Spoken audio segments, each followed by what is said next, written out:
tujya kuba twareba ibintu bibiri cyangwa bitatu. Amafaranga yawe uramutse uyafite n'iryari utagomba kuba wayakoraho. Twese tuba dufite amafaranga, ariko ikidutandukanya ni umubare w'amafaranga tuba dufite ndetse n'ibyo dushaka kugira gute kuyakoresha. Uzavugana n'umuntu avuga ati nta biceri mfite ntacyo mpagaze, ariko ibintu bitatu cyangwa se nyine uko igihe ayo mafaranga yawe ugomba kuyakora n'igihe utagomba kuba wayakoraho.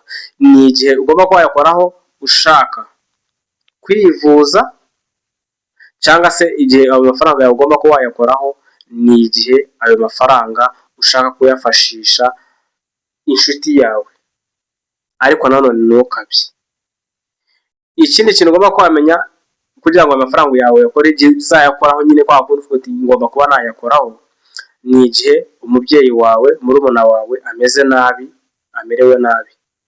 Ariko nanone ushobora kuba wanayakoraho na mbere ataramera nabi kugira ngo bitazagaragara yuko wanze kuyakoraho, wenda ararwayemo gakeya ejo akaza kuremba. Rero wowe iyakoreho ugamije kugira gute kwivuza cyangwa se kuvuza undi muntu ukugaragiye. Umwe mu bantu bakugaragiye burya niwe ugomba kuba wagira gute watakaza amafaranga yawe. Ariko nanone amafaranga yawe nanone igihe uzongera kuyakoraho ni cya gihe ukora ibintu hakaba hari abantu barimo kugushyigikira, noneho ukavuga uti aba bantu nabigenza gute kugira ngo mbashimire. Icyo gihe wayakoraho.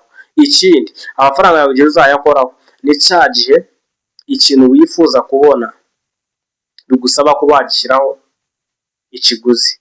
Niyo ngo hari ukuntu umuntu wenda uba umukeneye ubumenyi runaka, wenda urugero nakoresha ni nk'abantu biga mekanike. Ntabwo uziga mekanike ngo wige ku buntu, biragusaba kwishyura, biragusaba guha, ushobora no kwishyura wenda aho bakanikira nyiri garaje, ariko wa wundi ukwigisha ukwitaho mwirirwa na buri munsi, ubwo nawe uramutse ufashe mu mufuka ikintu umuha ntabwo waba ukoze mistake. Ahubwo mistake uyikora ryari?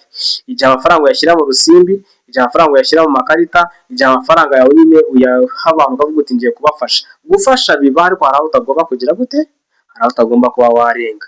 Gusa sinshaka kurenga ahangaha. Reba video zose ziri aho ngaho hasi ukande subscribe. Ahangaha ni ibiganiro byiza kandi bikubaka. Nubona bitakubaka utiri ukanda subscribe, kongera umuntu ukanda subscribe ariko ari bukunde ibyo dukora. Ngo niba ibyo dukora wabikunze, icyo gihe ukanda subscribe kuko tuzagenda dushyiraho ibindi. Ariko uko mugenda mubikunda noneho biduha n'imbaraga zo gukora ibirenze ibi ngibi.